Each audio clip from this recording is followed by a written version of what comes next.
ඉතින් මම අද කතා කරන්න යන්නේ බෙන්ටන් ෆෑස්ල ගොඩ දෙනෙක්ගේ හිත දිනාගත්තේ කෙවින්ගේ කායක් ගැන. ඉතින් අපි එහෙනම් යමු මේ කෙවින්ගේ කායක් ගැන කතා කරන්න. ඉතින් මේ කායක මසල් කා විදියට තමයි හඳුන්වන්නේ. ඒ වගේම මේ කායක ප්‍රභේද දෙකකින් තියෙනවා. මොකද කිව්වොත් මේක අල්ටිමේට් ඒලියන් දක්වා තවත් කාර්යයකුත් ඒ වගේම ඔම්නිවස් සමේ තවත් කාර්යයකුත් අපිට දැක ගන්න ලැබෙනවා. ඉතින් මේ කාර් දෙකම ගැන මම අද මේ වීඩියෝ එකෙන් සඳහන් කරනවා. අපි මුලින්ම කතා කරමු අල්ටිමේට් ඒලියන් සමේ අපිට දැක ගන්න ලැබුණු කාර් එක මොන වගේද කියලා. ඉතින් මේ කායකේ වර්ගය ගැන කතා කරොත් 1970 ඩෝජ් චේන්ජර් යන වර්ගයට අයත් වෙනවා කියලා තමයි අපිට සඳහන් කරලා තියෙන්නේ. ඉතින් මේ කාර් එක ගොඩක් මොඩිෆයි කරපු ෆියුචරිස්ටික් කාර් එකක් විදිහට හඳුන්වන්න පුළුවන්. හරි අපි දැන් බලමු ටෙක්නොලොජිකල් මොඩිෆිකේෂන් මොනවද කියලා. ඉතින් ප්‍රධාන වශයෙන්ම මේක කෙවින් මේකට ඒලියන් ටෙක්නොලොජි එක යොදාගෙන තියෙනවා. ඉතින් මේ ඒලියන් ටෙක්නොලොජි එකට අදාළ පාර්ට්ස් වගේ දේවල් ගන්න ගොඩක් වෙලාවට කෙවින් බ්ලැක් මාකට් එක යූස් කරලා තියෙනවා. ට්‍රාන්ස්ෆෝමේෂන් වීමේ හැකියාව. ඉතින් මේ කාර් එකට හැකියාවක් තියෙනවා ඕනම අවස්ථාවක ට්‍රාන්ස්ෆෝම් වෙන්න වෙනත් පාටකට හෝ වෙනත් හැඩයකට. ඉතින් මේක ගැන අපිට ගොඩක් දැක ගන්න ලැබුණේ නැති වුණාට මේකත් මේ කායකේ තියෙන තවත් ෆීචර් එකක්. 3. වෙපනයිස්ඩ් වීම.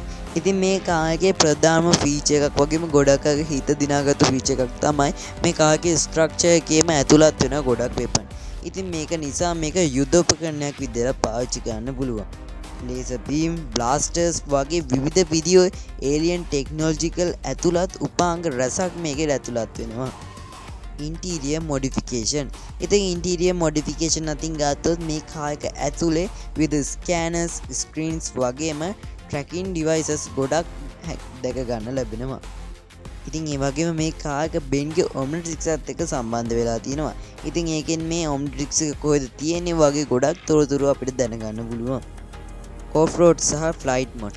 ඉතින් මේක ගොඩක්ම ප්‍රධාන කොටසක් විදිහට මේක හඳුනන්න පුළුවන්. මොකද කිව්වොත් අපිට දැක ගන්න ලැබිලා තියෙනවා කෙවින් විවිධ පාරවල් වල යනවා. ඒ කියන්නේ ඔෆ් රෝඩ් ගණයට අයිති වෙන පාරවල් වල යනවා. ඒ වගේම මේ කාර්යයට ඉහළක සිට පහළකට වැටෙනකොට ඒකෙන් සිදුවන හානිය වළක්වා ගන්න කෙවින් මේක ෆ්ලයිට් මෝඩ් එකට දානවා අපිට දැක ගන්න ලැබිලා තියෙනවා. ඉතින් මේ ෆ්ලයිට් මෝඩ් එකේ තියෙනකොට කාර්යයේ සස්පෙන්ෂන් වලට ගොඩක් අවුල් කියලා මේ කෙවින් කතාමාලා ඇතුළේදී සඳහන් කරලා තියෙනවා. හරි දැන් අපි බලමු ඔම්නිවස් සමය තුළ දැක ගන්න ලැබුණු කෙවින්ගේ කාර් එක මොන වගේද කියලා. ඉතින් අල්ටිමේට් සීරීස් එකේ ඉඳලා ඔම්නිවස් සීරීස් එක දක්වා යනකොට මේ බෙන්ටෙන් කතාමාලාවේ ආර්ට් ස්ටයිල් එක වෙනස් වෙනවා.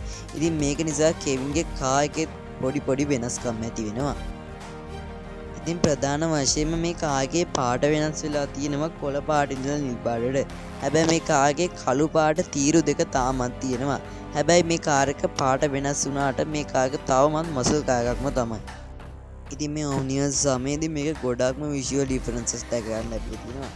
ඉතින් මේ වෙනකොට මේක ගොඩක් කොමික් ඇකියුරේට් ගතියට ගොඩක් විදිහට වෙනස් වෙලා තියෙනවා. ඉතින් අපි බලමු මේකේ තියෙන ටෙක්නොලොජිකල් එන්හාන්ස්මන්ට් මොනවද කියලා. ඉතින් අල්ටිමේට් ඒලියන් සීරීස් එකේ ඉඳලා ඔම්නිවස් සීරීස් එකට එනකොට මේ කාර් එක ගොඩක් අප්ග්‍රේඩ් වෙලා තියෙනවා. ඉතින් මේ ඔම්නිවස් සීරීස් එකේදී කෙවින්ටත් ගොඩක් දුරට මේ ඒලියන්ස් එක්ක ලොකු සම්බන්ධතාවයක් ඇති වෙනවා. ඉතින් පෘථිවියේ කට්ටියටත් මේ විදිහේ ලොකු සම්බන්ධතාවයක් ඒලියන්ස් එක්ක ඇති වෙනකොට මේ කෙවිනුත් මේ කාර් එක ගොඩක් මේ ඒලියන් ටෙක්නොලොජිකින් ඉහළට අරගෙන යනවා. ඉතින් මේකේ කලින්ට වඩා ගොඩක්ම බලවත් ඒලියන් ටෙක්නොලොජි එකක් තියෙනවා.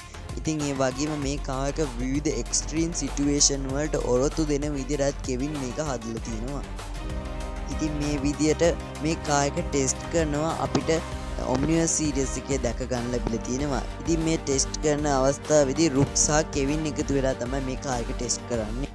ඉතින් ඒ අවස්ථාවේ ගුවෙන් සහ ශාම් කැස්ටර් අතර යන සටනක අත්පැරදීමක් නිසා කෙවින්ගේ කාර් එක වෙනත් මානයකට යවනවා.